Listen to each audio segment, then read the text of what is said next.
Pois não. Eu não estou ouvindo você direito, eu não sei se é o meu áudio ou se é o seu, mas eu ouço bem baixinho. Tá baixinho? Como é que tá, gente? Tá bom. Eu acho que Ok talvez pra mim eu, também. Do Eduardo, tá bom. eu vou desativar o som de todo mundo. Desativei o som de todo mundo. Pronto. Estou escutando muito baixo? Mais ou Melhorou menos? ainda, melhorou mais. Tá Melhorou? bom, tá ótimo. Eu não mudei nada aqui. Eu não sei. Eu acho que o que pode ser. De qualquer forma, gente, eu acho que assim, tá dando para escutar, para entender o que eu estou falando? Tá mais baixo do que o normal? Para mim tá normal. Ok. Tá Então bom, vamos dá lá. para escutar bem. Vamos lá. Eu vou eu faço umas anotações, só que é assim, né? Eu faço as anotações, aí eu começo a falar com vocês, deixo as anotações de lado e fico falando, que nem eu fiz na semana passada.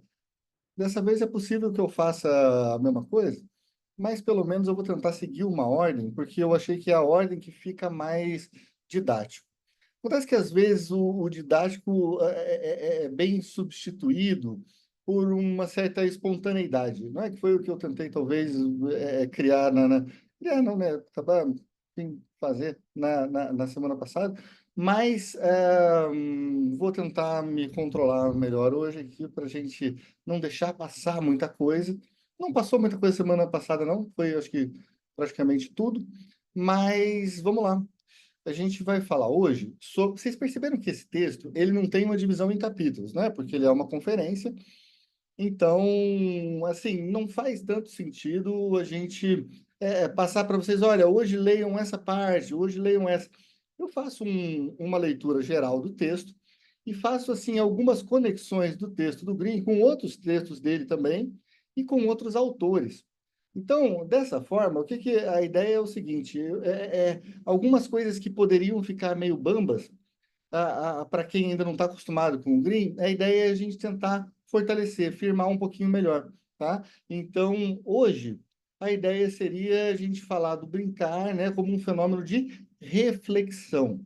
A gente vai falar sobre essa ideia da reflexão e o que que isso tem a ver com os limites do psiquismo, o que que isso tem a ver com o brincar, com a simbolização. São essas coisas que a gente está conversando, não? Então, porque, veja, é essencial entender o seguinte: o brincar, acima de tudo, é um espaço de reflexão. Vamos pensar sobre isso. Como é que é uma reflexão? Bom, a gente pode pensar nessa ideia da forma mais simples possível, como eu consigo me voltar, me dobrar sobre mim mesmo, não é? Deixa eu pegar aqui uma folha, só uma bobeira, mas é como se a gente imaginasse assim. Primeiro a gente está dessa forma. Então, eu ainda não tenho uma reflexividade.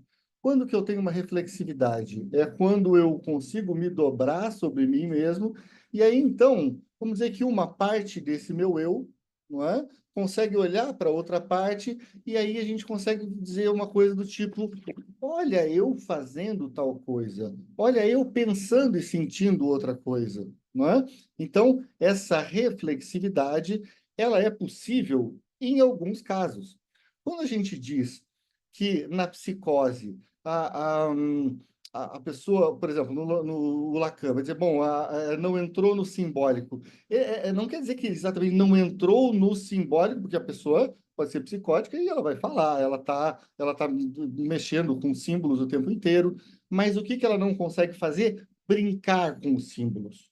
Ela não consegue brincar porque ela não consegue ter um movimento de reflexividade. E quando a pessoa está nesse estado, assim, o que que a gente está dizendo? A gente está dizendo que ela tem, assim, uma visão unívoca do mundo. Não é? Então, é assim porque tem que ser assim, ou seja, a realidade cria uma certeza, não é? O psicótico é justamente o ser da certeza, não é? E aí você não tem a capacidade de estabelecer uma reflexividade.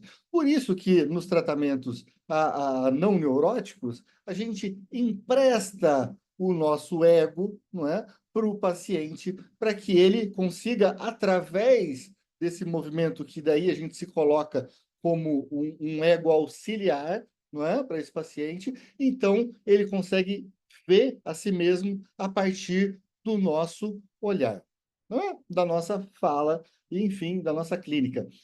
Quando que isso acontece para todos nós? Quando a gente é bebê. A gente nasce sempre nesse formato.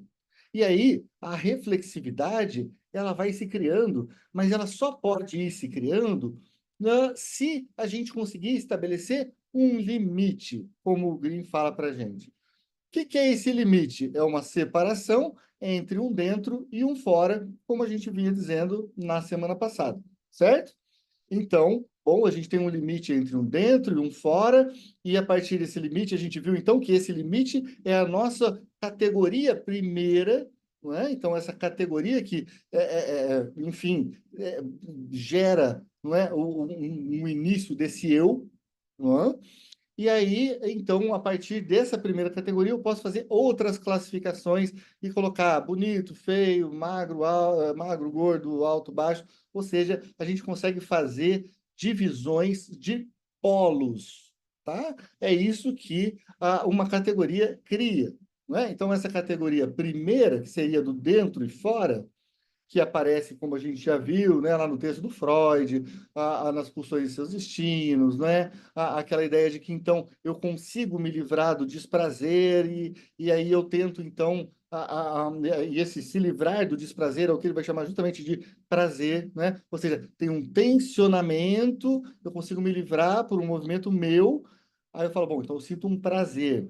Mas nesse momento, o que o bebê tem? Ele tem um pensamento num estilo onipotente, não é? Essa onipotência do bebê o faz sentir o mundo como se ele controlasse tudo, porque, em primeiro lugar, não existia um dentro e um fora. Então, quando não existe um dentro e um fora, ele mudar alguma coisa nele mesmo é igual ele mudar alguma coisa lá fora. Concordam comigo? Veja só, a pessoa nasceu, ela acha que ela é o mundo. Portanto, se ela mudar alguma coisa nela, ela mudou no mundo. Esse é um dos pensamentos mais arcaicos que a gente pode ter. Esse pensamento da onipotência, não é? É a ideia de que, como eu falei para vocês semana passada, aquela pessoa que fica grudada na poltrona do avião e fala: eu não posso me pensar que esse avião vai cair, porque senão ele vai cair mesmo. Agora, isso vai trazer alguns problemas. Por quê? Porque mesmo na pessoa que cria um limite, que se torna assim um neurótico, né? Essa normoneurose que a gente, enfim, costuma às vezes atribuir até de uma forma boba, né? Uma certa superioridade sobre outras estruturas, mas a ideia é que, veja, o neurótico é aquele que, em tese, tem os limites do eu bem definidos, tá? Agora, existe alguém que tem os limites completamente bem definidos? Não sei, eu acho que não. Porque eu nunca conheci ninguém que não tivesse alguma coisa de falha no sentido de se sentir invadido, de se sentir, então, alguma coisa intrusiva, um pensamento que veio de fora. Bom, é o mundo exterior agindo aqui dentro. Porque não é assim mesmo que funciona? A gente tem um teatro na nossa cabeça, onde os objetos são introjetados, e esses objetos, então, eles podem ser bons e maus. Lembra, né, dessa ideia de que, então, primeiro, o bom e o mal precisa ser separado. Aliás, eu diria o seguinte para vocês, talvez até numa maneira anterior, assim, até anteriormente à criação do dentro e fora, o bom e mal talvez seja a categoria mais originária. Por quê? Porque, em primeiro lugar, a gente nasce sabendo que tem coisas que estão prazerosas, outras estão desprazerosas. A gente sente isso. Então, como a gente sente, bom, a gente vai fazendo uma separação. Mas por que eu não digo que essa é a primeira, é a primeira simbolização que a gente faz? Porque esse bom e mal ainda não estão simbolizados. Eu só vou conseguir simbolizar o bom e mal depois do momento em que eu conseguir ser alguma coisa. E eu só vou conseguir ser a partir do momento em que eu crio um dentro e um fora. Então, eu tenho um ser. Tá bom? Esse ser que, então, ganha consistência e aí, então, pode passar a simbolizar desde que haja um espaço potencial. Não é? Esse espaço potencial, não é, que traz um lugar onde a simbolização se dá. Através do quê? Através do brincar.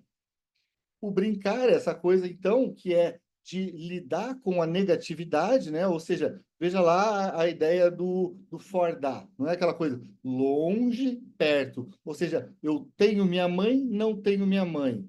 Ou do cadê o neném? Achou. Cadê o neném? Achou. O que que é isso? É bom, é sumir, ou seja, não existe, existe. Não existe, existe. Ou seja, você passa a brincar com a negatividade e, ao brincar com a negatividade, a gente aceita a existência daquilo, a existência do que a gente está olhando, mesmo fora do nosso campo de percepção. Portanto, a minha mãe não está comigo, mas eu consigo criar um representante psíquico da minha mãe. Porque eu comecei, então, a fazer esses jogos com a negatividade. Ou seja, minha mãe está ou minha mãe não está. O que que o Winnicott fala que é muito interessante? Ele fala o seguinte, olha, em primeiro lugar, a gente precisa desenvolver a capacidade de estar só. Mas a gente só consegue desenvolver essa capacidade de estar só, primeiro, se a gente não estiver lutando pela sobrevivência psíquica, inclusive, e se a gente tiver, então, a presença primária da mãe. Não é? Então, por que a mãe está presente, mas ela nem sempre está presente? Eu consigo, enquanto um bebê, alucinar a sua ausência. Veja só. Então, o seio está presente. Enquanto ele está presente, eu me dou conta de que nem sempre ele está presente, e aí eu alucino a sua ausência, ou seja, esse seio não está aqui. Quando eu faço esse movimento, o que que fica na minha cabeça? Fica uma imagem do seio, ou seja, um representante do seio, tá? Então, quer dizer, para eu começar a simbolizar, eu preciso imaginar o negativo das coisas. Né? Por quê? O que que é um símbolo? Um símbolo é uma coisa que está no lugar de outra coisa. Uma coisa é eu mostrar para vocês uma caneta, outra coisa é eu falar a palavra caneta. Esse significante que vai através desse som, não é, que chega até o ouvido de vocês, você fala, eu sei do que ele está querendo dizer, ele está falando daquele objeto para escrever. Mas por que que isso existe? Porque em algum momento, para pensar, eu não preciso estar com a caneta aqui, eu posso pensar só com a ideia da caneta, o conceito, não é? Esse conceito que a gente vai, então, chamar de... Você vai ter um significante, que é essa palavra que foi até aí, não é? Você tem um significado, que é justamente o conceito, e a união dos dois forma justamente um símbolo. Então, quando a gente está falando em simbolizar o mundo, você precisa ter uma imagem, pode ser uma imagem acústica, né? Como eu falei para vocês, caneta, mas também pode ser uma imagem visual, que seria mais icônica, não é? E aí, então, na ausência, você tem o conceito do que é um seio, e aí esse conceito serve para que você possa pensar. Beleza? Tá sucio? Bom, então vamos lá. Entendo que existe uma ideia que é muito importante para nós, para a gente voltar, que é a da reflexão. Por quê? Quando a gente começa a entrar justamente nesse simbólico, simbolizar as coisas, ou seja, pensar nelas mesmo na sua ausência, elas existem e a gente sabe que elas não estão no campo do real, elas estão no campo do que a gente chamaria de talvez mental, né? E aí, nesse campo do mental, a gente pode imaginar que se a gente tem limites bem definidos, limites claros entre o dentro e o fora, eu consigo, então, usar o brincar, e esse brincar, olha que interessante, é uma alternação entre realidades diferentes. Puxa vida, agora me complicou. Como é que pode alternar entre realidades diferentes? Existem realidades diferentes, não é só uma realidade lá fora? Essa é a ideia, não é. Não é. A realidade, em primeiro lugar, ela é construída. Em segundo lugar, a realidade ela é mediada pela nossa fantasia. Tá? Então vamos pensar o seguinte: como que a gente pode criar a ideia de realidade? Né? Então, tem um livro que eu gosto muito, que é um livro de sociologia, mas ele se chama A Construção Social da Realidade. Como é que a gente constrói a realidade? E aí, gente, quem está às vezes em grupo de supervisão ou quem é aluno de outras coisas vai falar, puta, eu já ouvi. Mas tudo bem, tenha só um pouco de paciência que a gente disso vai chegar em outras coisas. A realidade a gente constrói assim. Bom, imagine que a gente está lá no filme lá da Lagoa Azul, então tá um casal, né? Eles chegaram ali muito crianças, e aí eles descobriram que dá para tomar água de coco, né? Uma vez um coco caiu, não sei aonde lá, eles pegaram e falaram, ó, tem água. Aí eles falaram, bom, vamos tentar, então, achar uma maneira de abrir esse coco. E aí eles tentam uma coisa, tentam outra, e de vez, enfim, eventualmente eles acham um lugar que, poxa, era uma pedra que era, assim, afiada, e que se eles batessem um coco ali, então, ela abria e eles podiam tomar água. Bom, na primeira geração, o que que isso acontece? Bom, os outros, eles sabem muito bem que eles inventaram essa forma de abrir o coco. Só que, por uma questão de economia de tempo, uma economia psíquica, eles vão falar assim: olha, eu peguei o coco, vou levar na pedra. É isso, é assim que faz. Né? Mas eles sabem do caráter construído dessa regra. Ou seja, qual que é a regra? O coco se abre nessa pedra aqui e não em outras. Né? Agora, imaginem só que esse casal então teve filhos. E aí esses filhos os pais ensinaram para os filhos que você abre coco ali. E esses filhos dos filhos ensinaram, aprenderam, bom, a gente abre coco nessa pedra. Com o tempo, a gente não tem mais essa ideia de que a regra foi criada. Parece que a regra, de certa forma, é simplesmente o seguinte: é assim que fazemos as coisas por aqui. Né? Então, tentem imaginar, assim, numa mentalidade mais rígida, que eu já vou chegar nisso com vocês, a seguinte situação. Como é que isso aqui se chama? Caneta. Caneta, ótimo. Por que se chama caneta? Não sei. É uma convenção. É uma convenção que, enfim, alguém surgiu de alguns fonemas e as pessoas convencionaram que a gente ia chamar isso de caneta. Alguém chega no mundo e fala, não, mas isso aqui não deveria ser caneta o nome.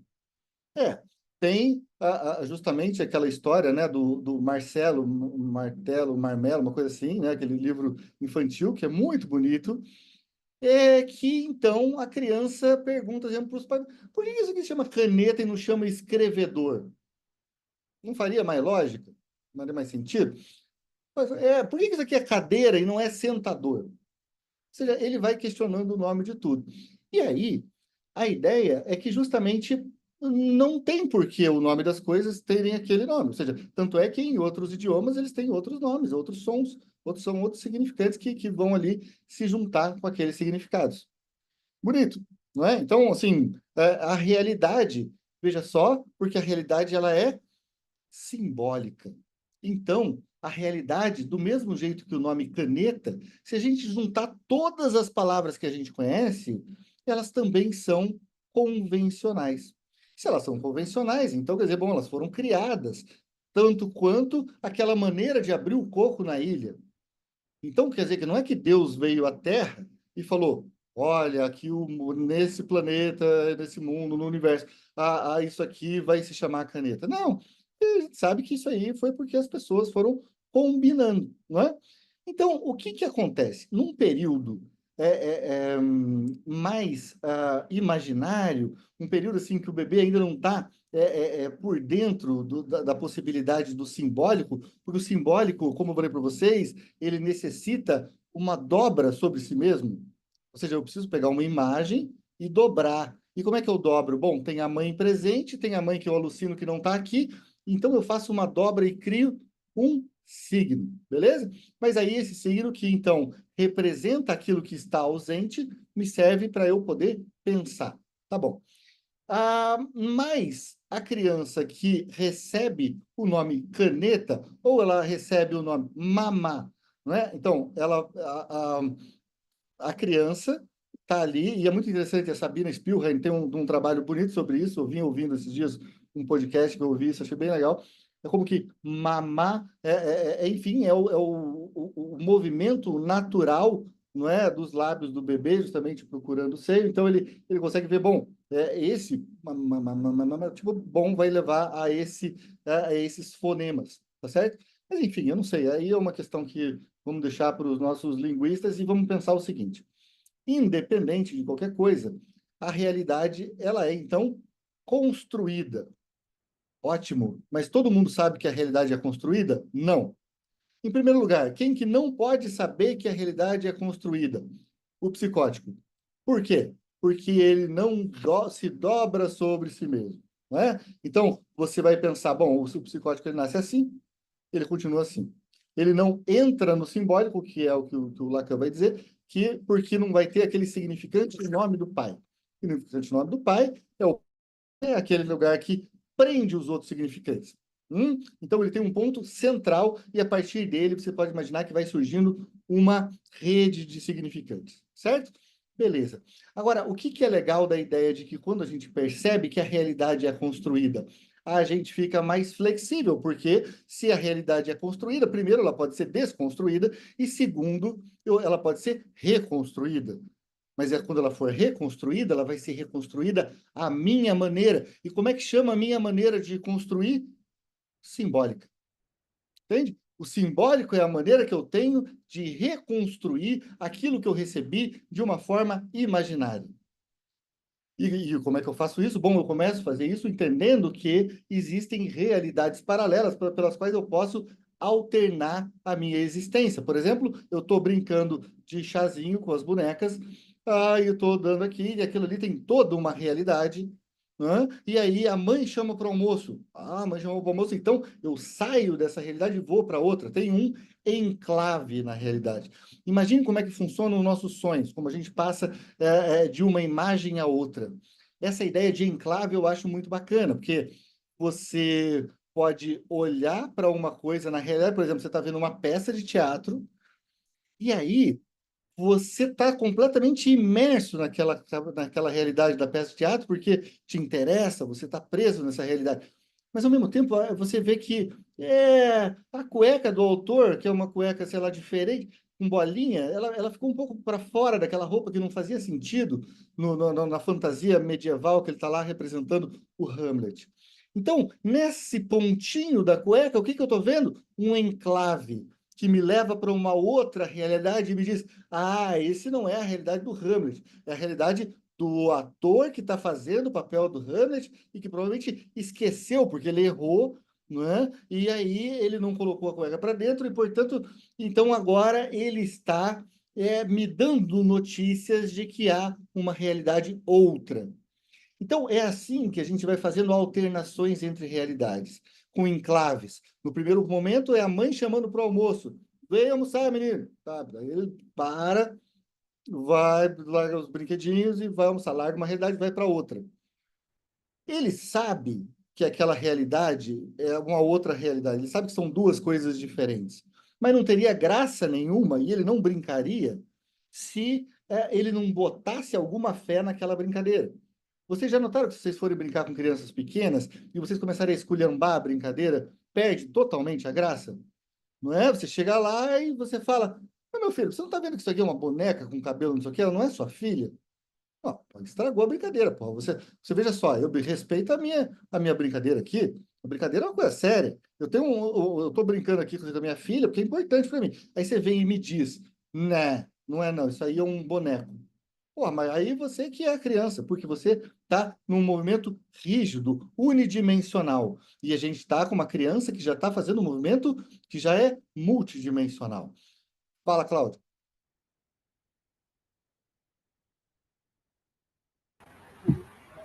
Aquele filme Coraline, você assistiu?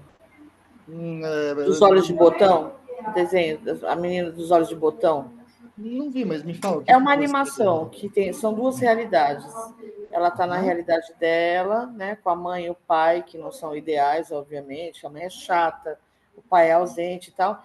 E ela passa por um buraco, que é a casa do rato, e ela entra numa realidade alternativa, onde a mãe é perfeita, cozinha para ela, o pai dá atenção, tudo é lindo. Só que nessa realidade paralela, todos têm olhos de botão pregados. Sabe aquelas bonecas com olho de botão? Claro. Maravilhoso. Muito bom. Então, Isso acho aí, que o isso aí. enclave, isso, porque ela sabia que, tipo, o botão era a realidade ideal, né? A ausência do botão é que dizia para ela que ela estava no outro. Ah, então, aqui, peraí, essa aqui é a realidade, o que difere as realidades, né? O que tirar de um lugar leva para o outro.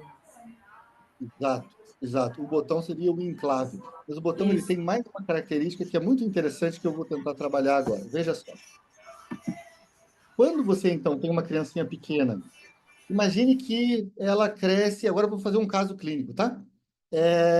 Então, a criancinha, ela era uma menininha muito, né, assim, ela brincava, tinha suas questões e tal, mas ela via que o mundo era um lugar muito caótico.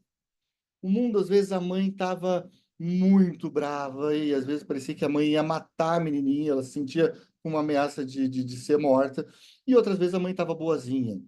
E aí ela tinha um pai que a mãe falava, não, esse seu pai ele não vale nada, ele é um cachaceiro e ele sai com outras mulheres, e ele tem uma coisa. E ela começa a ver o seguinte, poxa, será que dá para eu confiar nesse mundo?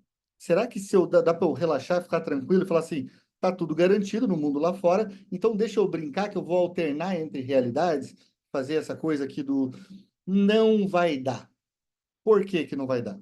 Porque ela não consegue fazer esse movimento de entender assim, bom, tem a realidade do brincar aqui com as bonecas, tem o brincar, tem a realidade da mãe que chama para o almoço, e tem um limite entre elas. Qual que é o limite entre elas? O enclave, não é? Então, deixa eu ver aqui que alguém escreveu. A Júlia falou que foi procurar o significado de enclave, né? E achou interessante pensar em termos de território. Em geografia política, um enclave é um território com distinções políticas, sociais ou culturais, cujas fronteiras geográficas ficam inteiramente dentro dos limites do outro território. Pode ser simultaneamente um enclave, caso seja um território legal ou politicamente ligado a outro território do qual não é fisicamente contíguo. Beleza. A gente pode imaginar, por exemplo, uma embaixada como um enclave. Imagine só, a embaixada do Brasil nos Estados Unidos. É território americano ou é território brasileiro? É território brasileiro, mas fica lá em Washington. Não tem problema, é território brasileiro. A questão é que um enclave é justamente isso. As fronteiras ficam inteiras dentro de um outro país. Então, só que esse outro país, ele remete ao Brasil, que é um outro lugar. Então, por exemplo, quando alguém entra na embaixada brasileira, é como se ela entrando na embaixada brasileira abrisse um portal e ele saísse no aeroporto de Guarulhos. Tá entendendo? Porque a ideia aqui é que não é assim que funciona o sonho. Você entra num lugar e aí de repente você se vê em outro. Ou seja, putz, eu entrei, daí quando eu entrei no Rio, eu fui parar numa ilha, e aí de repente tinha um camelo, e parará, você entrou na orelha, sei lá, a coisa vai ficando louca. Mas por quê? Porque você vai passando pelos enclaves imaginários, não é? Com assim coordenadas simbólicas, e você vai alternando aquilo que te parece um nonsense. Mas é que não é nonsense, é que você está alternando entre realidades sem conseguir ainda simbolizar. Mas é justamente por isso que a gente sonha, para nesse movimento de alternação, a gente vai conseguindo, então, estabelecer limites. E esses limites é o que permitem para a gente, segundo o André Green, justamente, simbolizar as nossas passagens. Por que que me apareceu a imagem da ex-namorada no meio de um negócio que... Ou seja, você vai ver que tem enclaves que vão levar para realidades que são completamente distintas, mas que vão se articulando em cadeias significantes, cadeias essas que só podem ser produzidas se a gente tiver, então, limites. Tá? Então, tem o limite do brincar com a boneca e o limite da mãe que chama, não é? Isso não dá um limite? Dá. Ótimo. Mas é toda criança que pode estabelecer esses limites? Como eu estava dizendo, não. Por exemplo, a criança não tem um ambiente suficientemente bom. Isso o que faz a criança fazer? Ela lutar por uma realidade, porque parece que o mundo caótico. Esse é um exemplo, pode ter outras formas de você não conseguir brincar. O mundo é caótico demais para que eu abandone esse mundo nas mãos dessa mãe caótica, por exemplo. A mãe é caótica. Ela pode apavorar e ela pode, de repente, morrer, se matar, matar o meu pai, me matar. O mundo parece muito perigoso. E se o mundo é perigoso, o que que as crianças em geral tentam fazer e por quê? Bom, elas tentam salvar um pouquinho de realidade. Como é que elas fazem para salvar um pouquinho de realidade? Elas imitam o adulto, ou seja, um movimento mimético, mas elas são um adulto com olhos de botão. Ou seja, uma criança pequena, uma criança de 1 ano, como é que ela consegue imitar um adulto? Da maneira como passa na cabecinha dela, que é um adulto. Como é que é um adulto na cabecinha dela? Do jeito que ela lá de 4, 5 anos pensou. Então, esse adulto é adulto mesmo? Não. Mas todo mundo vai achar essa criança muito bonitinha, porque olha só como ela é madura, olha só como ela fala coisas de adulto, olha só como ela deixa de brincar para ficar ajudando a mãe a varrer a casa, a lavar a louça, a fazer as coisas. É. Por que ela faz isso? Porque ela sente a necessidade de sobreviver. Porque se a realidade for embora, a sensação que se tem é de morte. Ou seja, se eu não tenho uma realidade, eu estou morto. Né? Então, essa sensação de que se a realidade for embora, essa realidade que é negociada, mas eu perco a possibilidade de negociar lá nos meus limites, porque eu estou muito preocupado em estabelecer esses limites, em fechar esses limites e, então, criar uma bolha de realidade que seja possível em que de eu sobreviver. Né? Então, eu crio uma realidade assim artificial, porque o mundo lá fora é muito duro, e eu absorvo tudo que os adultos me falaram. Falaram, ó, isso aqui chama caneta. Então é caneta. Você não pode comer cocô, então não pode comer cocô. Ah, você não pode subir na cama dos pais e tal. Então não pode. Ou seja, ela vai criando uma relação com a lei. E vejam só, quando a gente fala lei, a gente pode pensar em nomos, como tanto de nome quanto de lei. Tá? Então, nomos vai também servir para norma, não é? Então, é a ideia de a gente pensar que a norma ou o nome também vão fazendo com que imaginariamente a gente crie o mundo, porque a criança que faz às vezes do adulto, ela está fazendo justamente o quê? Ela está imaginando como seria um adulto, e nessa criação imaginária ela fica enrijecida. Porque, Ana, eu já te passo, só para eu terminar esse raciocínio. A ideia é assim, por que fica enrijecida? Porque para eu poder ter algum jogo de cintura no mundo, eu preciso ter coordenadas simbólicas que me permitam entender são as pessoas que criam a realidade, portanto ela pode ser modificada, alterada. Seria exatamente o bebê sábio do Ferenzi, Luísa. É isso mesmo. E você vai ver que tem muita coisa do Ferenzi que aparece no Winnicott, ele nunca cita, mas não tem problema, a gente vai fazendo. Você tem toda a razão. Então, a Ana, pode falar, fique à vontade.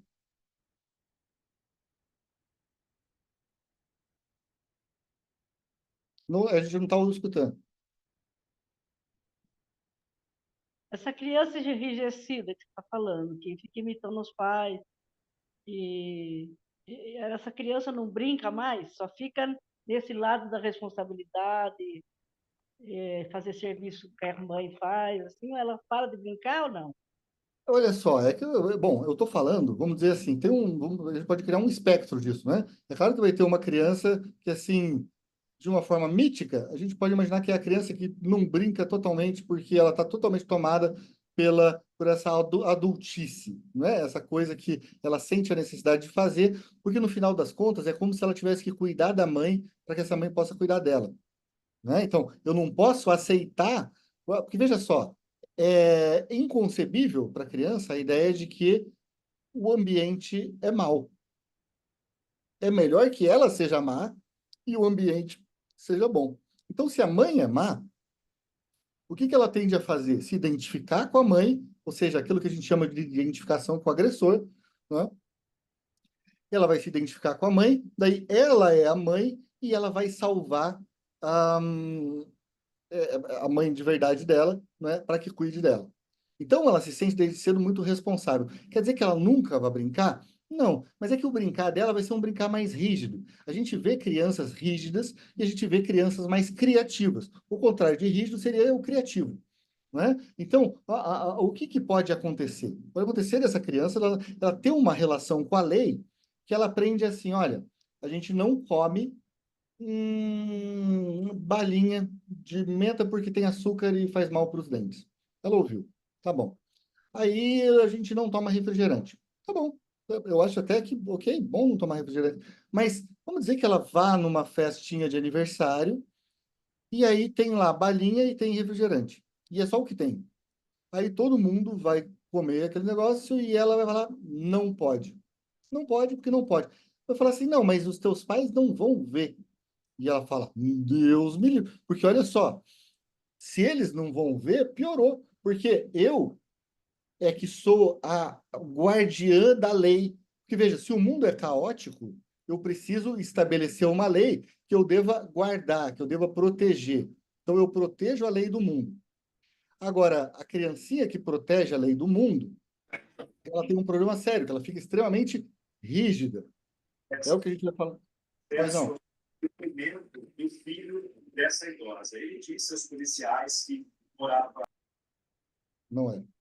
Então, vamos imaginar que, É a história do cavalo amarrado, né, no poste, que você solta a corda uma boa e o metáfora. cara fica preso, Ele pega o teria poste. força, né? Mas ele não sabe. Ele está preso psiquicamente, essa ideia de que ele precisa cuidar do mundo e ele precisa, então, defender as regras. Porque, veja, se o mundo é caótico, eu preciso estabelecer um mínimo de normas nesse mundo para que ele fique, então, possível de receber minha vida lá. Não é?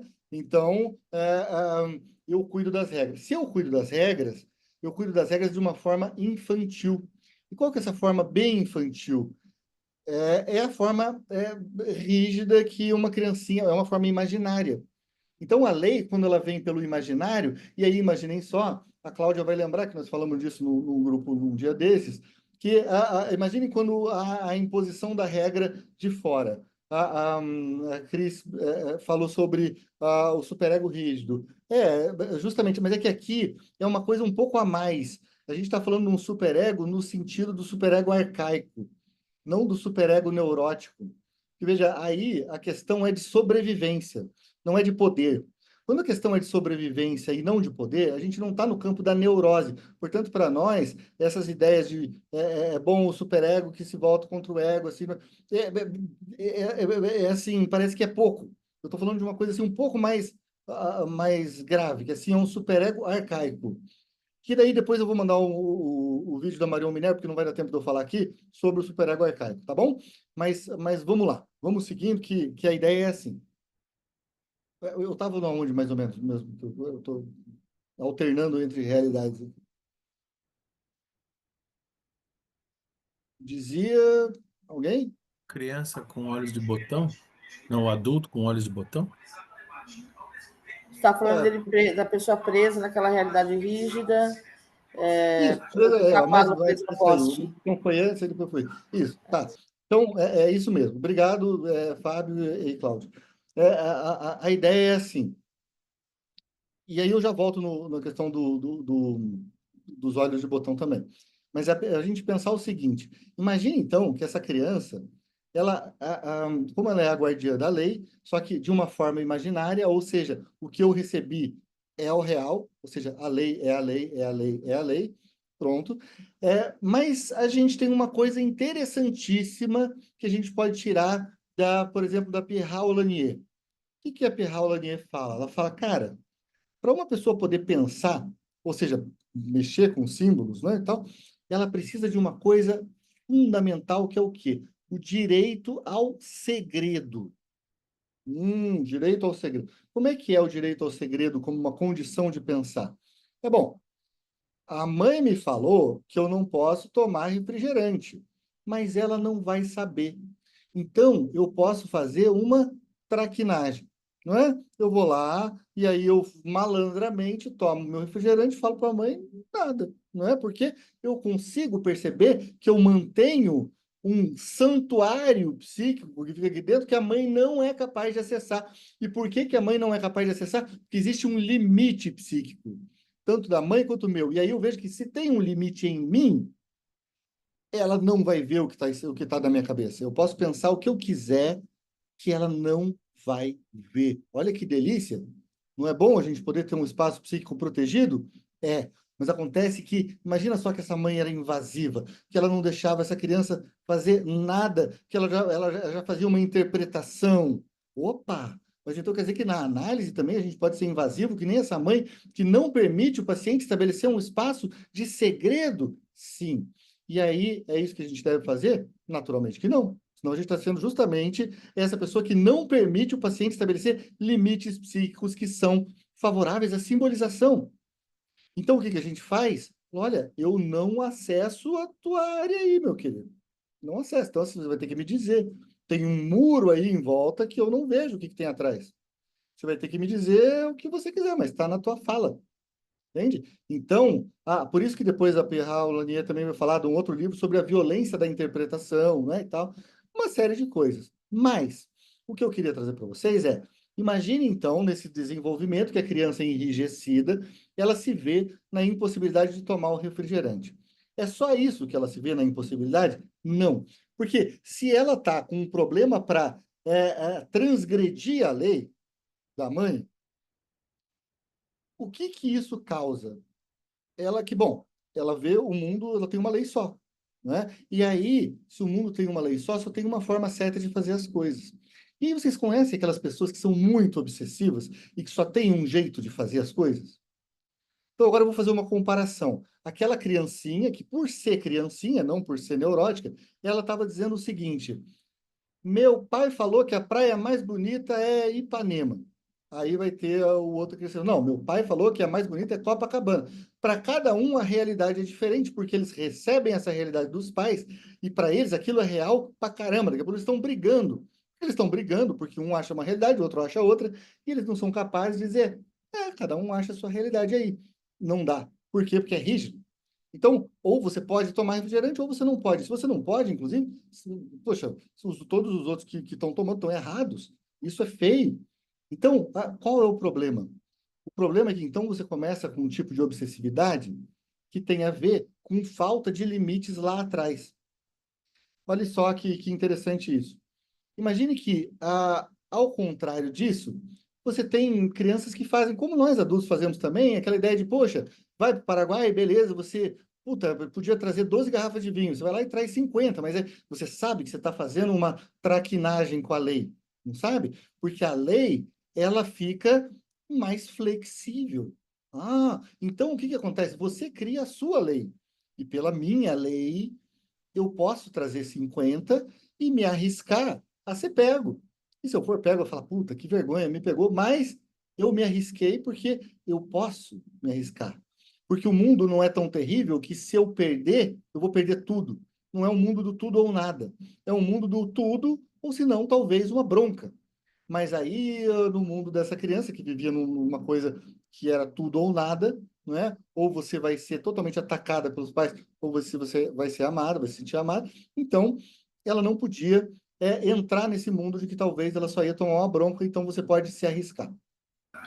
Você vê no caso das crianças institucionalizadas, por exemplo, que são muito punidas, né? Que tem aquela lei rígida, a criança que vive em abrigo e tal, que tem uma punição absurda. Quando ela vai, estou falando genericamente, para um lar de adoção, ela pode apanhar, ela pode sofrer todo tipo de punição que para ela já não faz diferença mais. Porque a punição está tão... a lei é aquela, né? Para ela, tanto faz... acho que eu me perdi no raciocínio. A gente faz a punição porque, no final das contas, a realidade é essa mesmo. Qualquer coisa ela vai ser punida. Exatamente. Então, ela faz, né? Ela escolhe trazer as 50 garrafas, porque ela sabe que o máximo que vai acontecer é ela tomar um tapa. Ela já conhece aquela dor. Isso, mas a gente está falando de um caso que é assim, tudo bem, ela conhece a dor, ela pode aceitar a dor, mas aí ela está se entregando a uma coisa que é diferente, a uma coisa rígida também, que é, bom, a impossibilidade. Eu já vivo no inferno, então o que eu posso fazer é a delinquência. É o que o Winnicott fala, a delinquência como sinal de saúde, porque ela está tentando buscar uma saída através da delinquência, mas quando você faz uma pequena delinquência, isso que eu estou querendo dizer, ainda não é uma delinquência, é só uma traquinagem que eu estou querendo dizer, é uma malandragem que a criança vai desenvolvendo. E por que ela vai desenvolvendo? Porque ela tem condições de ter um espaço mental que ela vê como fechado, que é possível, então, você manter um segredo, não é? Eu vi, nossa senhora, derrubei o vaso da minha mãe quando ela estava trabalhando. Quem foi que derrubou? Não sei. Bom, é claro que os pais olham para a criança e falam, puta, foi você, né? Óbvio, tipo, fica lá no lugar que você brinca.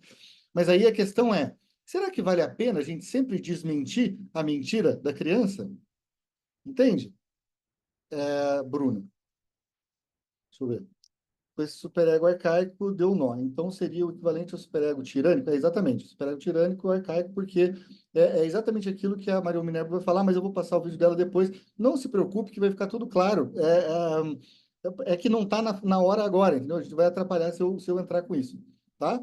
Senão vai ficar desconjuntado. Mas eu prometo para vocês que a gente dá um jeito nisso aí. Vejam só, eu me viro contra mim mesmo porque...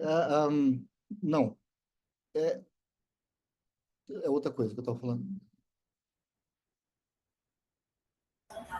Do espaço de manejo Pronto. do limite. Eu tenho que ter, olha só, a ideia da capacidade de estar só, que eu falei para vocês, do Winnicott, então eu consigo ficar só nesse meu espaço, e de certa forma é o meu santuário, não é? É nesse lugar onde eu penso e ninguém vê. Ótimo. O que que isso me possibilita? Possibilita que eu comece a relativizar as coisas. Então, eu vou na casa dos amiguinhos, tomei refrigerante, não contei para ninguém, falou, opa, saí impune. E aí o Adam Phillips, que é um winnicottiano muito legal, ele faz um texto muito interessante sobre sair impune. E como é importante para a criança sair impune muitas vezes. Porque se ela sai impune, ela não pode sair sempre impune, né? Mas toda vez que ela sai, ela fala, opa, às vezes eu consigo lidar, então, até com a possibilidade de errar, e mesmo eu errando, eu não vou ser punido mortalmente. O que vai acontecer comigo é que talvez eu vou tomar uma bronca, mas eu consigo sustentar o desafeto temporário dos meus pais, porque eu sei que com o meu brincar, esse desafeto vai e vem. Então, em algum momento, eles vão brigar comigo, mas depois eles vão me amar de novo. Entende? Então, aí, a pessoa ela começa a crescer com a ideia de que esse brincar, essa coisa que vai e volta, ela se torna confiante do mundo. O mundo não é um lugar tão terrível, no qual um erro, um pequeno deslize vai estraçalhar essa pessoa. Não vai. Então, a ideia do sair impune, ou seja, eu cometo uma transgressão e saio impune, essa ideia é uma ideia importante. Para quê? Para os nossos movimentos de simbolização. E olha como é que isso se dá de uma forma muito clara. Imagine, então, que essa criança que foi na festa, ela viu que então ela podia beber, voltar e mentir para a mãe, e aí ela começa a criar um mundo inteiro da seguinte maneira. A professora falou que a gente não pode conversar na aula. Beleza, não vamos conversar, vamos tentar não conversar. Mas assim, se tiver uma coisa muito interessante que eu quero saber do amiguinho do lado, eu vou tentar conversar dando umas cochichadas, porque ali eu consigo transgredir a norma da professora e saber que talvez eu vou tomar um puxão de orelha, eu vou perder nota, vai acontecer, mas não tem problema porque eu assumo o risco. E aí, o que que eu fiz com isso? Eu peguei a norma da professora, entendi a norma da professora, destruí a norma da professora e criei a minha norma sobre isso que a professora falou. Isso é a simbolização. Isso é a simbolização do mundo. Ou seja, tá bom, chama caneta, né? Tá, eu vou pensar, eu vou talvez destruir e eu vou chamar de outra coisa. Quando as crianças começam, então, a questionar, e justamente esse é o movimento do Marcelo Marmelo Martelo, que eu falava para vocês, por que não chama escrevedor? Só que ele sabe que, bom, por uma questão de facilidade, eu vou, então, chamar de caneta mesmo para os outros me entenderem. Mas, vejam como que foi, por exemplo, quando eu dou esse exemplo sempre, porque eu acho importante, quando inventaram a ideia de que a gente tinha que usar cinto de segurança. Olha como é que na nossa cabeça é difícil receber só do imaginário uma norma. Você fala, mas recebi o cinto de segurança, agora é obrigatório, vai tomar multa. Mas o que eu vou fazer? Tinha gente que comprava uns negócios que não eram cinto de segurança e colava no carro, pregava ali, para fingir que estava de cinto de segurança para não tomar a multa. Só para poder não andar, ou seja, para poder não seguir a lei. O que é isso? É uma traquinagem, é uma malandragem, é uma transgressão, mas é uma transgressão que tem a seguinte ideia: eu ainda não consegui introjetar essa lei e simbolizar essa lei. Então, o que eu faço? Eu fico desafiando essa lei.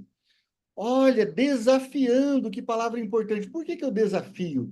Porque desafiando eu encontro os limites, não é? Então, não é isso que a criança está buscando? Bom, ela está buscando, quando a gente fala, ó, essa criança precisa de limites. Bom, quando ele está falando isso, no final das contas, o que eu imagino que os pais estejam querendo dizer é, a criança, ela precisa esticar a corda, sim.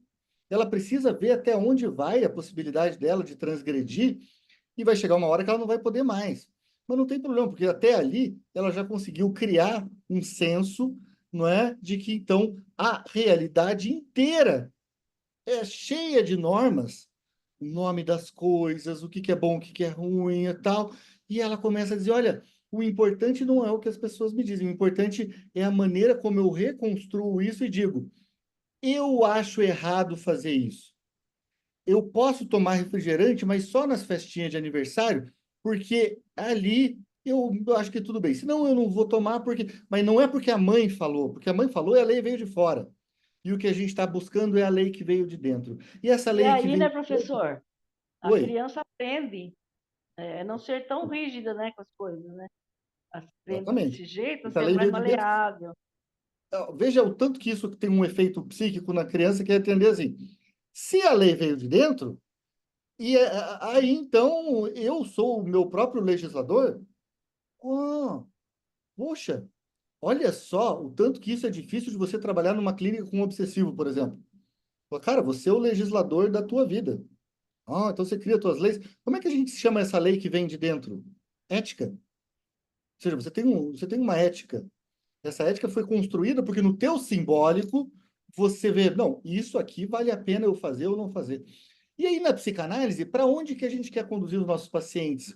Bom, a sair da lei que vem de uma maneira imaginária do mundo, e aí, através do superego, seja ele o superego tirânico, arcaico, ou seja, o superego mais desenvolvido, edípico, o que você tem é a possibilidade, não é, de que esse paciente saia do imaginário e entre, então, já respondo, Bruno, e entre, então, num estado de que ele controla a vida dele.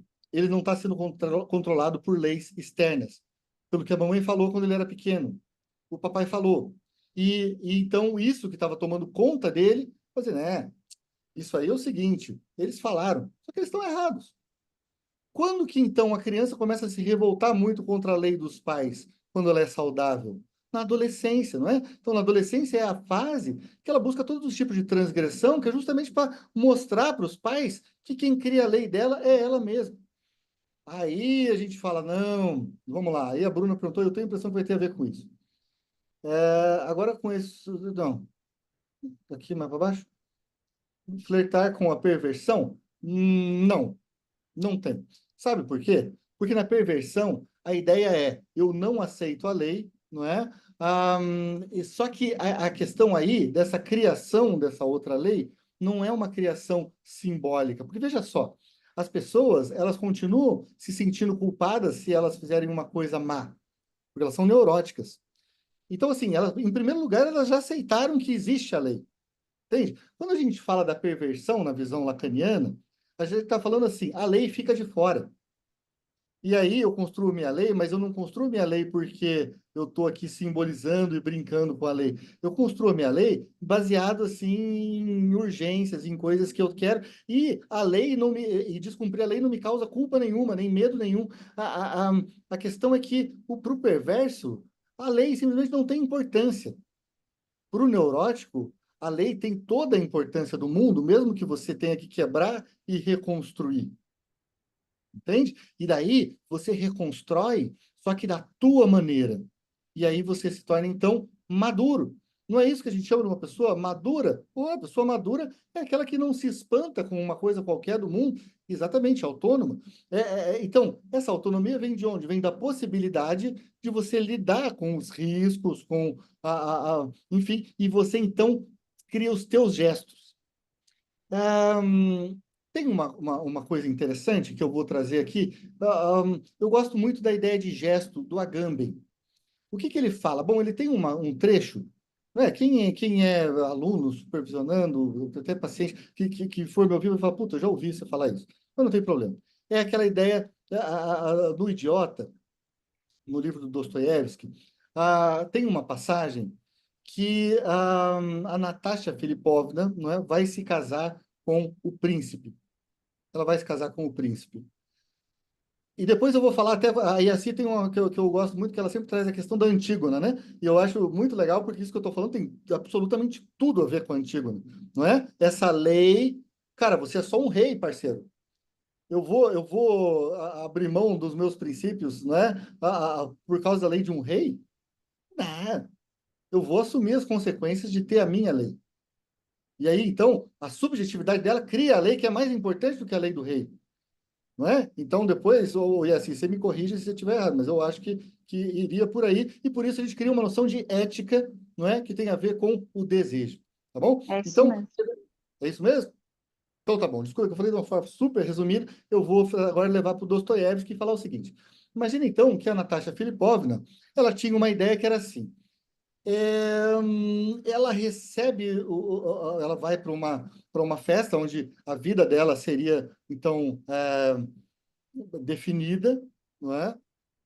Direito natural versus direito positivo. Pode ser, vamos lá, eu nunca estudei muito direito, então eu não saberia responder muito bem, mas eu acredito que seja. Agora, a Natasha, qual era a questão dela? Ela tinha, então, um casamento possível com o príncipe. E ela tinha sido abusada, tinha uns problemas que ela tinha vivido com um outro cara que estava também nesse mesmo jantar. Esse cara vem e dá para ela 75 mil rublos. E aí, o que a Natasha faz? Ela pega os 75 mil rublos, joga na lareira para que eles queimem e fale: peguem então na lareira, se vocês quiserem, num movimento febril, que é puro gesto. O que é um gesto? O gesto é uma coisa que não tem uma finalidade, ela é pura medialidade. É dessa maneira que o Agamben fala. Não é? Por isso que é um movimento, eu digo, não aceito uma coisa que me degrada, que me é má, e eu vou, então, não me curvar a essa lei. É justamente o movimento da Antígona. E eu vou, então, aceitar, não é, com o meu gesto, mas eu vou, com o gesto, trazer uma certa dignidade. Tá? Por que isso tem uma importância? Bom, porque o que a gente quer dos pacientes é que eles não sofram. Me parece que não. A ideia é eles vão sofrer, eles precisam sofrer, o sofrimento faz parte da vida. Mas que eles sofram com a dignidade de quem está sofrendo pelas suas próprias coisas, pelo seu próprio simbólico, pela maneira como as coisas estão neles, entende? Pelo seu sujeito. Então, eu estou sofrendo porque as coisas são difíceis, né? Perder alguém é difícil, perder um ente amado, sim, é difícil, não é? A Antígona tinha perdido seus irmãos, ela queria enterrar esses irmãos e era proibido, e ela foi lá e enterra do mesmo jeito. Porque não importa, então ela vai ser presa, ela vai ser morta, não importa, ela vai fazer o que ela precisa fazer, o gesto. O gesto, ela está pensando na finalidade? Não. E aí ela está sendo inconsequente? Não, ela está sustentando o desejo. Então, o que a gente está falando aqui é que a criancinha que é capaz de transgredir, ela é capaz de sustentar o desejo. Por quê? Porque ela percebe o seguinte: imaginem só que... puta, eu pensei numa expressão muito grotesca para falar isso, mas assim, quando você tem... cara, que péssimo, eu estou pensando em outra imagem. Não é, mas eu acho que vocês já entenderam o que eu talvez ia dizer. Então, mas quando você tem, falar em inglês, guts, não é? Você tem estômago, melhor, né? Eu ia falar bolas, mas aí eu falo, aí não vai servir para muita gente. Então, quando você tem estômago, para fazer o quê? Para tomar o refrigerante escondido e aceitar o que vem pela frente, porque a tua lei é: eu vou assumir o risco, não porque eu estou sendo obrigado por ninguém, mas porque eu quero, e se vier uma consequência, eu sofro a consequência. Bom, não é isso que é a maturidade? A gente fala, está sendo imaturo. Claro, porque as coisas estão vindo de fora e você está reagindo feito um bobinho, uma criancinha, jogado para lá e para cá. Então, quer dizer que a gestualidade, ou seja, assumir essa medialidade ética, é poder sustentar alguma coisa. Mas a gente só pode sustentar se a gente faz esse movimento desde criança, que é o brincar. Porque a gente não tem condições de sustentar o que é muito mais forte do que nós. Por exemplo, a gente... Professor, Pois não? olá. Pois não, pode falar. Cara, não, então, é porque falando muito desse dentro e desse fora, desses limites e de como se constrói o simbólico, só fiquei pensando, e até por isso que eu botei ali, que eu tava tomando banho, esse negócio do direito natural, direito positivo, porque nos dois casos há uma mediação do indivíduo com a comunidade, assim. Então, a escolha da Antígona não é absolutamente individual, no sentido de que ela, contra todos, considera aquilo justo. Essa justiça da Antígona é uma justiça da comunidade, inclusive ela é uma justiça mais forte, daria-se para pensar assim, justamente porque ela é uma espécie de herança genética da cultura em que ela está inserida, enquanto que a lei despótica do rei, que é a de não pode sepultar, não, porque esse sujeito me desrespeitou, é uma lei menor, justamente porque é uma imposição. Às vezes é o papai sendo injusto, né? Então, essa decisão não é uma decisão assim de dentro, num tipo de simbolização isolada, né? Ou seja, há uma mediação. Eu só fiquei pensando nisso, né? Eu gostaria que você comentasse um pouco, se possível.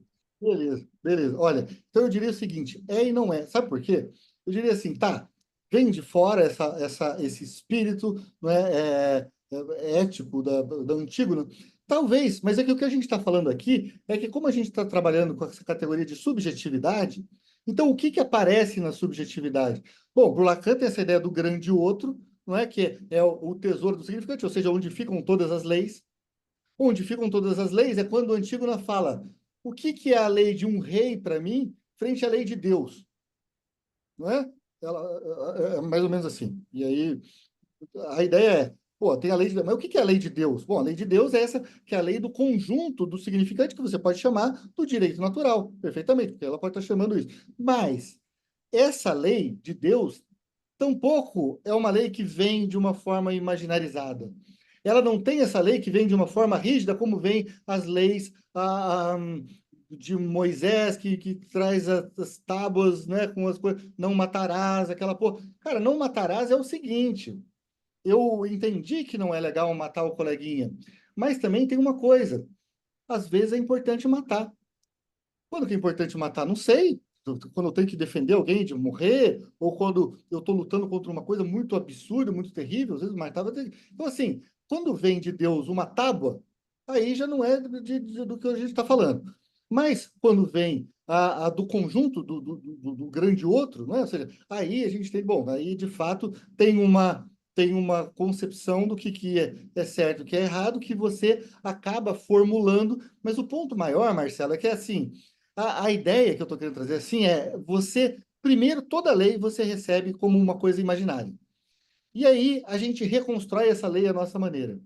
E o que eu acho mais legal é quando você pode deformar essa lei, mas ela ainda funcionar. É aquela coisa do diferença e repetição do Deleuze. A ideia de, bom, eu repito, mas nessa repetição eu vou formando pequenas diferenças que, no final das contas, transformam o mundo. Porque se não fosse assim, se as pessoas não simbolizassem o mundo não mudaria.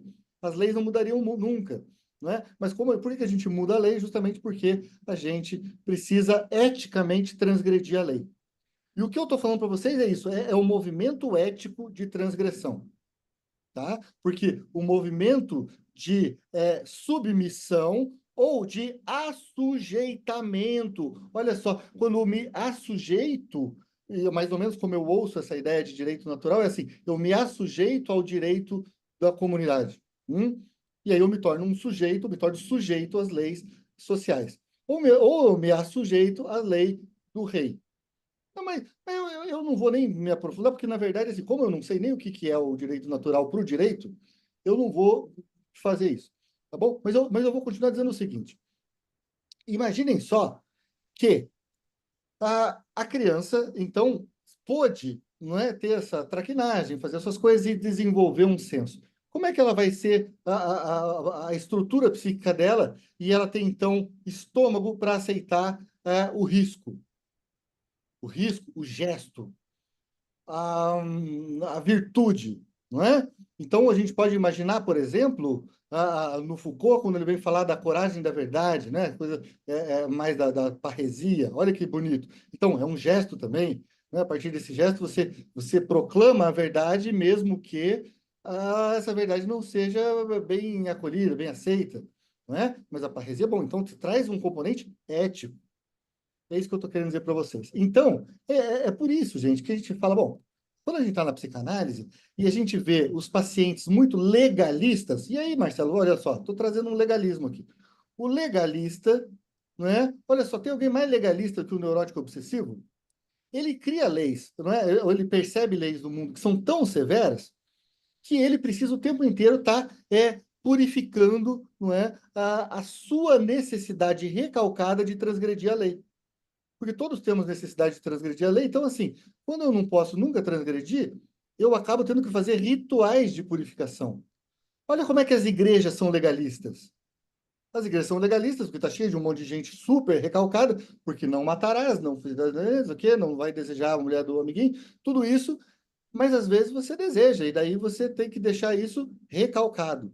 E aí o que acontece? Você vai lá na igreja se confessar, você vai lá na igreja rezar, você vai fazer rituais, esses rituais de purificação que servem justamente porque você não consegue lidar com a sustentação do que o Green vai chamar de negativo. E agora é fundamental essa parte. O negativo. O que é o negativo? É eu não saber. Olha, então, eu entro num lugar e eu não sei o que vai acontecer comigo se eu enterrar meus irmãos, não é? Eu não sei o que o rei vai fazer comigo, vai fazer alguma coisa má, mas eu vou sustentar isso porque eu, na relação com o negativo, consigo sustentar. E não é isso que a gente faz com os nossos pacientes, na medida em que eles precisam sustentar o não saber, eles precisam sustentar o vazio, a falta. Não é isso? Tanto para o Lacan quanto para qualquer outro autor, a ideia é eu preciso sustentar essa coisa angustiante que é o não saber. Ou seja, é eu ter uma relação madura com a angústia. Porque madura porque eu sustento.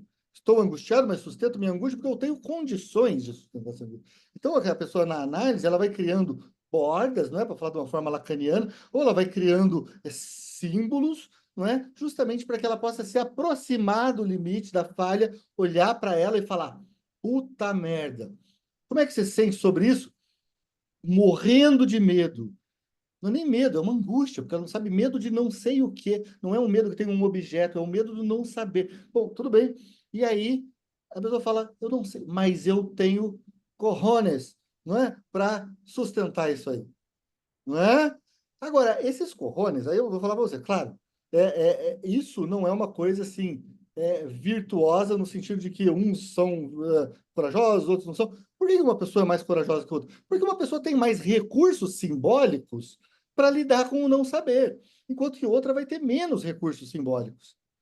Então, o que o Green fala, que é muito importante, é a atitude frente ao negativo. Ou seja, quando eu chego na beira do abismo, eu digo sustento. E não é isso que a criancinha faz no momento em que ela está brincando com o carretel lá no fardar e ela está jogando longe, perto, longe, perto. O que é o longe? É o negativo. É a maneira que ela olha e fala: tem momentos que a mamãe está longe. Agora, eu tenho estômago para aguentar a mamãe longe? Tem. Eu tenho recursos, porque eu já brinquei o suficiente com essa distância. Então, a gente começa a brincar com a falta, brincar com o negativo. Cadê o papai? Sumiu. Apareceu. Sumiu. Apareceu. Hã? Então, na medida em que a gente é capaz de sumir e aparecer, a gente então começa a desenvolver uma ideia de frente ao sumir, eu assumo essa versão e faço disso, então, a minha ética, certo? Frente ao negativo, eu construo algo mais. Eu desconstruo o que precisar ser construído, e aí vai gerar o quê quando se constrói? Angústia. O que nos acontece quando a gente perde alguém? Um movimento de luto. E o luto é o quê? Uma construção sobre aquilo que foi destruído, não é? Então, a gente reconstrói simbolicamente. Primeiro, a gente desinveste, não é? Para depois poder investir. Eu chamaria essa atitude, e é um termo meu, mas sim, não é genial, mas é uma ideia que eu acho que vale, que é a ideia de, frente ao negativo, a gente precisa ter uma paciência ativa. E que essa paciência ativa é olhar para o abismo, que é a nossa vida, e ver, bom, aí eu consigo ver quais são os possíveis momentos criativos que eu tenho e quais são as pequenas intervenções que eu posso fazer para ir criando possibilidades, criando bordas. E eu estou sempre andando na beira do precipício? Sim, mas é só eu não me jogar no precipício. Por que que o neurótico ele tem tanto medo do precipício? Vamos imaginar o medo de altura. Pensem só, se a pessoa está ali na beira de um prédio de 50 andares, ela olha lá para baixo e fala, olha, se eu me jogar, não é, eu vou morrer. Mas a questão é, não é só você não se jogar? Agora explica isso para o cara que tem medo de altura, fobia, não é? Fala, só você não se jogar, querido. Cara, o neurótico não aceita de jeito nenhum que é só ele não se jogar. Você diz assim, bom, eu tenho muito medo porque eu, no fundo, vou matar o papai. Meu querido, talvez é só você não matar. Mas adianta você falar isso para o neurótico? Não, porque ele sente a pulsão agressiva em relação ao pai, e aí, olha lá aquele pensamento mágico que surge desde criancinha. Ele pensou que esse pai devia sumir no mundo, porque ele me atrapalha de ficar junto com a mamãe. E eu tenho 5 anos, eu quero só ficar agarrado com a mamãe, e meu pai, ele é um pilantra, só que ele é muito grande e mais forte do que eu, então ele tá lá com a minha mãe, mas eu queria tirar ele de lá, não é? Eu queria que ele fosse pra merda, mas às vezes eu queria que ele ficasse comigo, abraçado, porque ele me dá segurança. Mas então eu tenho uma ambivalência, mas a criança daí ela não consegue lidar ainda muito bem com ambivalência, e porque ela não consegue lidar muito bem com ambivalência, o que que ela pensa? Porra, pensei que eu queria que meu pai fosse embora. E o que que aconteceu? Ele foi embora. Eles se separaram e ele foi morar em outra cidade, casou com outra mulher. Mano, olha o que que eu fiz. Cara, o que E que você quando o fez? pai morre mesmo? Quando o pai morre mesmo. Então, mas aí que tá, quando a gente lida É, com essa criança que ela tá convencida que ela tá isso. culpada, você veja, aí a ideia do luto traz muito isso, né? É, Que o pensamento onipotente do bebê, aquele bebê que pensava, então, eu quero leite. Daí aparecia o seio da mãe, tá vendo? Pensei no leite, era isso, o mundo faz o que eu alucino, né? Veja só, temos um problema. Se a pessoa ela tem essa ideia de que foi ela, com o movimento do seu pensar, que produziu o distanciamento do pai, o que que vai acontecer com essa criança? Ela vai reforçar os seus movimentos de onipotência e ela vai continuar de uma maneira neurótica, acreditando na própria onipotência e ao não se livrar dela, ele não consegue, então, construir coisas menos onipotentes, por exemplo, do que rezar. Gente, rezar não é uma coisa onipotente?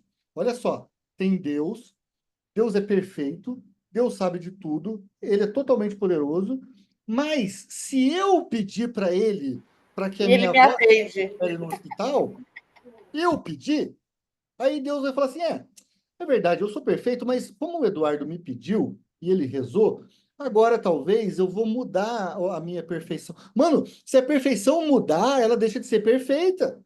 Não é isso? Então não faz o menor sentido. Mas a gente tem uma onipotência tão grande que a gente acha que o nosso pedido, não, eu vou fazer um pensamento positivo por você. Pô, obrigado, querido, mas será que vai resolver meu problema? Porque a tua onipotência talvez não vai resolver muito o meu problema. Eu vou talvez ter que assumir os problemas da minha vida e fazer alguma coisa, né? Então quer dizer que talvez a tua reza não vá me ajudar. Mas quer rezar? Reze. Porque eu acho que talvez o rezar como uma introspecção, uma concentração, talvez um movimento de se conhecer, talvez fique ali alguma coisa interessante.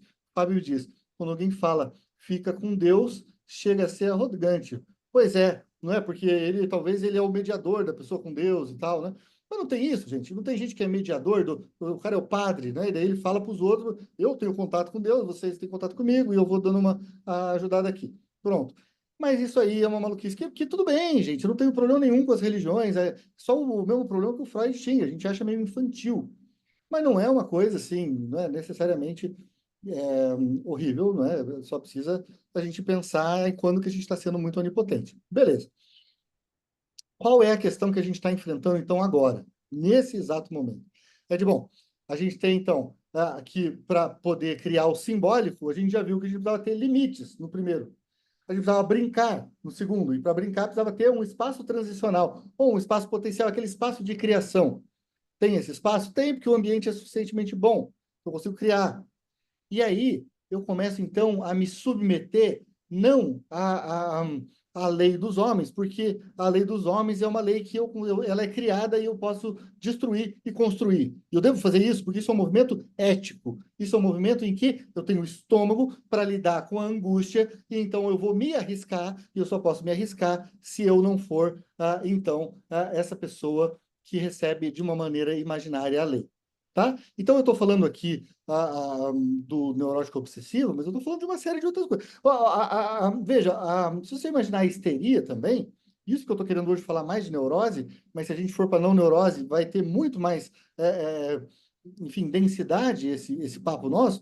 Mas veja só, na histeria, o que a pessoa cria, então, não é? Porque ela se vê num mundo que é perigoso, né? Veja só, imagine que aqueles homens perigosos, ela cria também uma bolha. Só que essa bolha é uma bolha imaginativa, que a gente vai falar assim, nossa, como ela tem uma fantasia assim tão rica, mas ela vai se alternando de fantasia em fantasia para ser amada pelo outro. Só que daí muda o outro, ela muda tudo também, porque aí muda a fantasia. Mas e ela? Né? Estou falando ela porque, né, a gente está imaginando aqui casos clássicos do Freud, mas e esse sentimento de ética e a lei dela mesmo, tipo, sabe, porque ser amado é importante, mas é importante para quem? É importante para a criancinha. A criancinha não consegue se desenvolver e simbolizar coisa nenhuma se ela não for amada. Agora, por que a gente, não é, marmanjos, ficamos assim tão preocupados em sermos amados? Porque, bom, a gente tem uma criancinha que ainda não foi embora. Mas tudo bem, mas esse amor histérico que a gente demanda do outro, e a gente fica então mudando nossos personagens em virtude desse amor histérico, não é também uma maneira de a gente se adaptar ao imaginário enrijecido? Porque veja só, qual que é a grande questão que o Lacan traz lá no Gráfico do Desejo, que eu acho muito bonito, quando você encontra o grande outro barrado, não é isso? E assim me corrige de novo, porque quando eu vou para o Lacan ou para o Antígono, eu falo com ele assim. Veja, o que tem ali nessa coisa do grande outro barrado? Ou seja, eu não sei o desejo do grande outro, porque o grande outro está barrado para mim.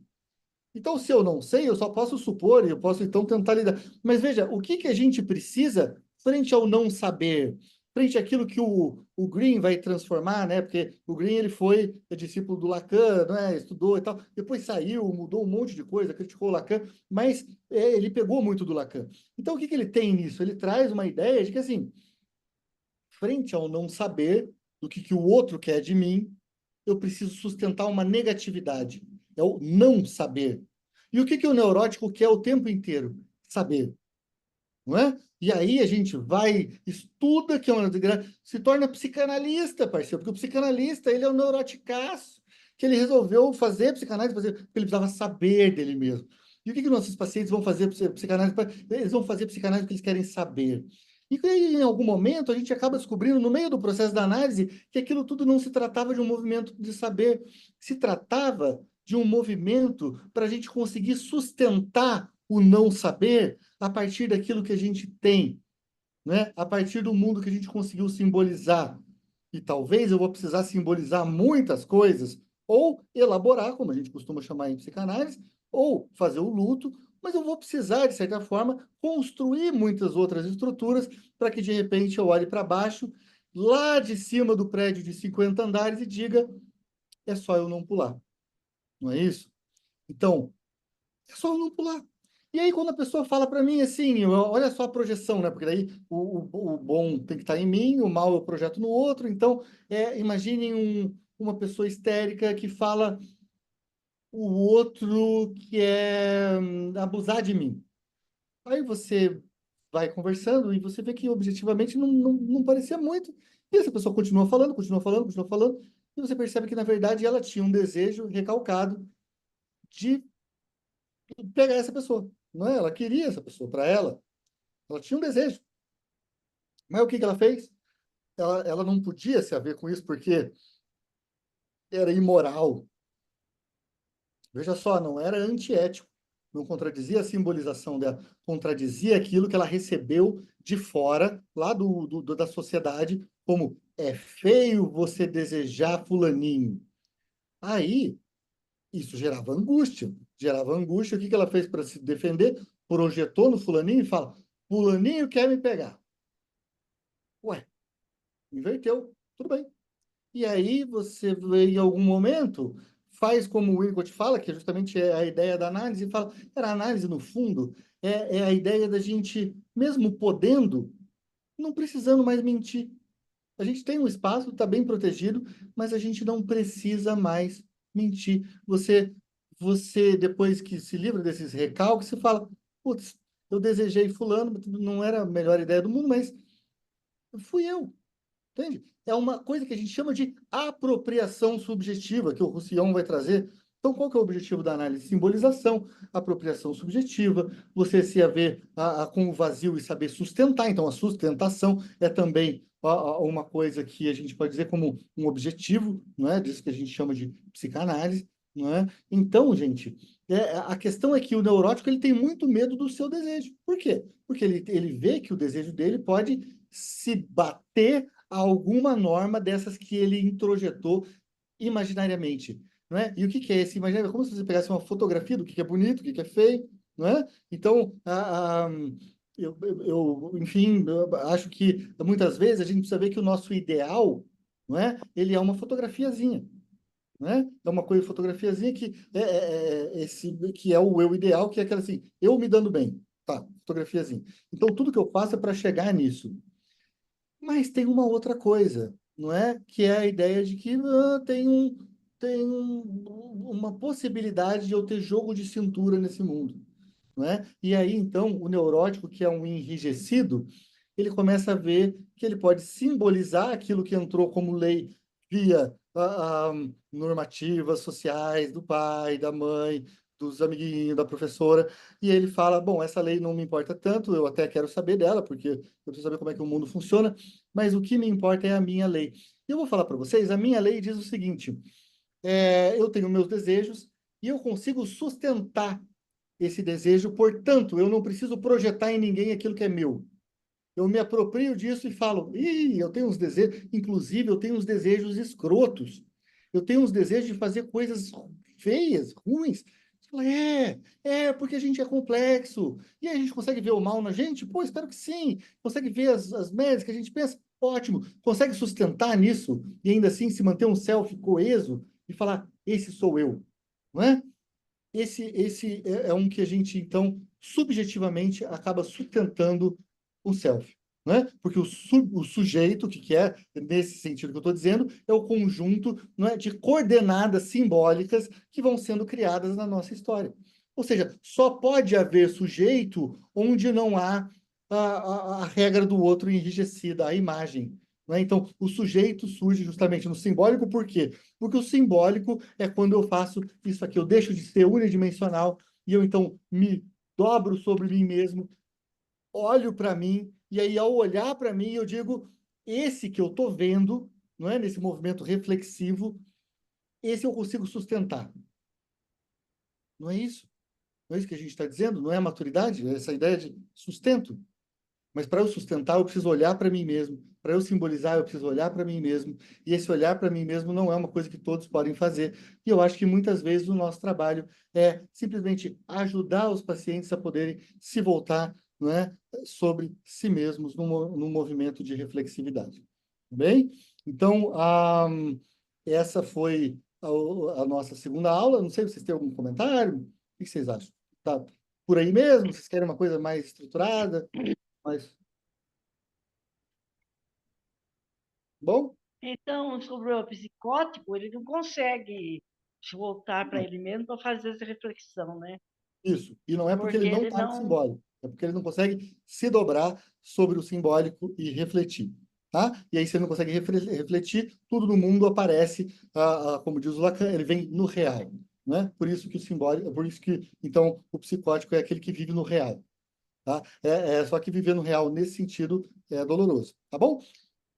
Meus queridos, perguntem o que vocês quiserem lá no grupo e tal. Eu não vou mais tomar o almoço de vocês, preciso também almoçar 1h30. né? Temos só mais 2 encontros, mas espero que vocês possam tirar daí algum aproveitamento, tá bom? Então, um grande Obrigada. abraço para vocês. Fico esperando até a semana que vem. Até lá, a gente vai buscando mais coisas interessantes. Se quiserem dar sugestões, mandem brasa, falem lá no grupo, tá bem? Obrigada, professor. Foi Valeu, ótimo. gente. Muito obrigado pela atenção de vocês. Tchau, tchau.